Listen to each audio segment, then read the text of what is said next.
இன்றே டவுன்லோட் செய்து உங்கள் ஃபேவரட் ஷோக்களை என்ஜாய் பண்ணுங்க. சாமி மனசு குளிர்ந்துருச்சுமா. கண்டிப்பா உங்க பொண்ணு கிடப்பா, கவலை விடுங்க. அம்மா இங்க பாருமா. தமிழ்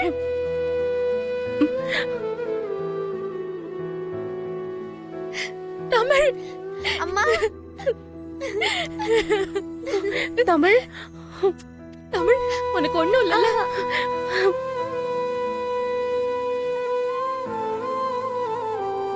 மனோ எப்படிரா இங்க எப்படி வந்தா? போலீஸ் தாமா காப்பாத்தினாங்க. காப்பாத்தினது போலீஸ் அல்ல, அந்த கடவுள் தான் காப்பாத்திருக்கும். ஆமாம்மா, கடவுள் மாதிரிதான் வந்து ஒருத்தர் காப்பாத்தினாரு.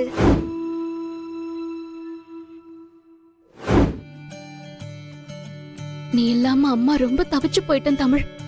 அதான் வந்துட்டல்லம்மா, இனிமே கவலைப்படாத. உன் வேண்டுதல் முடிஞ்ச உடனே உன் கண்ணு முன்னாடி கொண்டாந்து நிறுத்திட்டா பாத்தியா, அதுதான் இந்த அம்பாலோட மகிமை. கவலைப்படாதீங்களோ, இனிமே உங்களுக்கு எந்த கஷ்டமும் வராது. பார்த்தேளா, நான் சொன்னோன்னா மணி அடிக்கிறது.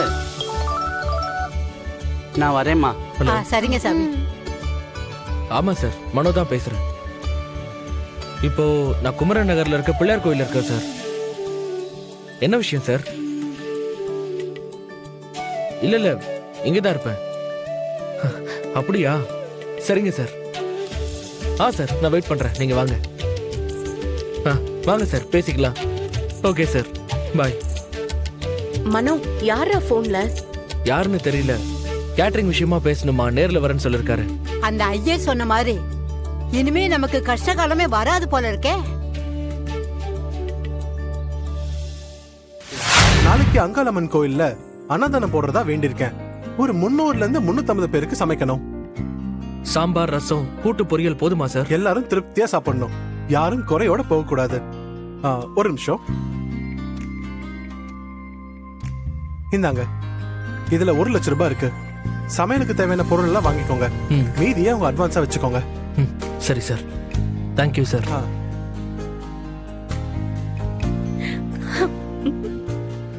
சாம்பார், ரசம், பொரியல் மட்டும் இல்லாம இன்னும் 2-3 ஐட்டத்தை சேர்த்து போடுங்க. சார், இந்த பணத்துல நல்லாவே சமைச்சு போடலாம் சார். அப்புறம் என்ன பண்ணோம், நாளைக்கு கோயில வச்சு பாப்போம். அப்ப நான் வரேன். வரேங்கம்மா. சரி வரேங்க. சரி தம்பி. வாங்க வாங்க. அக்கா, இந்தாக்கா.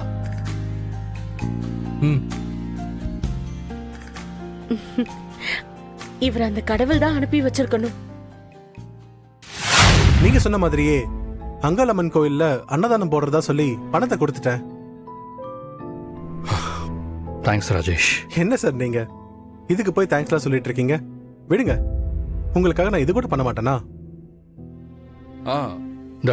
நாளைக்கு அன்னதானம் முடிஞ்சதுக்கு அப்புறம் உங்க சாப்பாடு ரொம்ப நல்லா இருந்துச்சு, அதுக்காக இந்த பணத்தை எக்ஸ்ட்ராவா வாங்கிக்கோங்கன்னு சொல்லி இந்த 1 லட்சம் ரூபாய் அவங்கள்ட்ட கொடுத்துறேன்.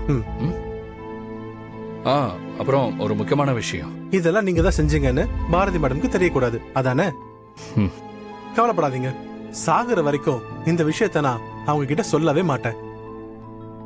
அப்புறம் உங்களுக்கு வீடு பார்க்க சொன்னீங்கல்ல, மூர்த்தி நகர்ல ஒரு வீடு இருக்கு, எனக்கு தெரிஞ்ச ஓனர் தான். நாளைக்கு கோயில் அன்னதானம் முடிஞ்சதுக்கு அப்புறம் அவங்களை கூட்டிட்டு போய் அந்த வீட்டை காட்டுறேன். தேங்க்ஸ் ராஜேஷ். அட என்ன சார் நீங்க சும்மா சும்மா தேங்க்ஸ்லாம் சொல்லிட்டு இருக்கீங்க? விடுங்க, நான் பாத்துக்கிறேன். சரி, நாளைக்கு அவங்க கோயிலுக்கு வந்ததுக்கு அப்புறம் நான் உங்களுக்கு ஃபோன் பண்றேன். நான் கிளம்புறேன். சரி. கேட்கிறேன்னு தப்பா எடுத்துக்காதீங்க. யார் கஷ்டப்பட்டாலும் நீங்க உதவி செய்யறவர் தான். ஆனா பாரதி மேடம்காக மட்டும் ஏன் இவ்வளவு தூரம் ரிஸ்க் எடுத்து பண்றீங்க? தெரியல, ஆனா அவங்க கஷ்டப்படுறதை என்னால பார்க்க முடியல. சரி சரி, கிளம்ப. நாளைக்கு நான் ஃபோன் பண்றேன். ஓகே.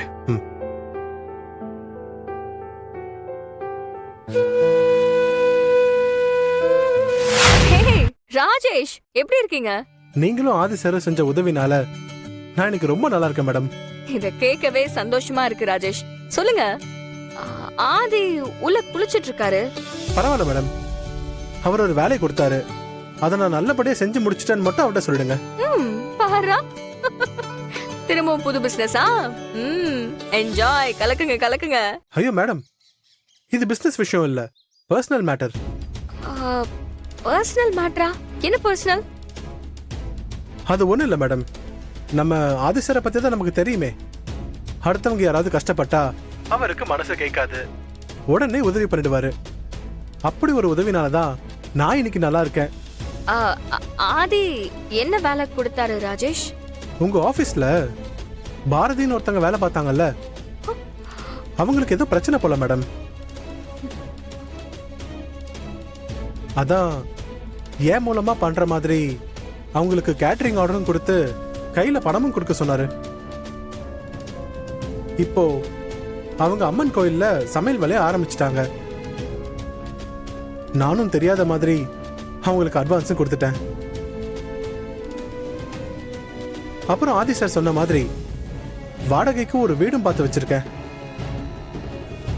இன்னைக்கு கோயில் அன்னதானம் முடிஞ்சதும் நானே கூட்டிட்டு போய் அவங்களுக்கு வீட்டை காட்டிடுறேன் மேடம். இதை மட்டும் ஆதி சார்கிட்ட சொல்லிடுங்க. சரி, ஓகே, நான் சொல்லிடுறேன். ஓகே மேடம், நான் வச்சிடுறேன். என்னாச்சு மித்ரா, பாரதி விஷயமா? என்னவா, திரும்பவும் பேச ஆரம்பிச்சிட்டாரா? அவர் பேசினாலும் அந்த பாரதி பேச மாட்டா. அதனாலதான் வேற ஒருத்தனை வச்சு இந்த பாரதிக்கு எல்லாம் உதவி செஞ்சுட்டு இருக்காரு. சரி விடு மித்ரா, நாளைக்கு தான் நீயும் ஆதியும் அமெரிக்கா போறீங்கல்ல, அப்புறம் என்ன? இனிமே பாரதியை நினைச்சாலும் உங்க 2 பேருக்கு நடுவுல வரப்போறதில்ல. ரிலாக்ஸ்டா இரு. அப்படிலாம் விடக்கூடாது. ஒரு விஷயம்னு ஆரம்பிச்சா அது மொத்தமா முடிச்சு வச்சுட்டு தான் போகணும். முடிச்சு வைக்கிறேன். அண்ணா, நீங்க கொஞ்சம் ஆதிக்கிட்ட நான் சொல்ற மாதிரி சொல்லுங்க.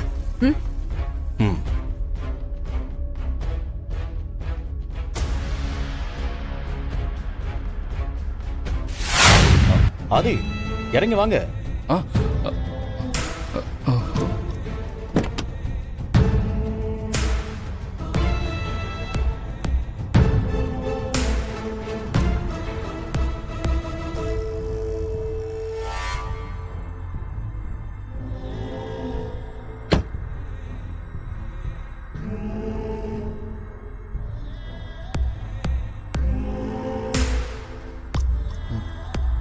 இந்த கோயிலா?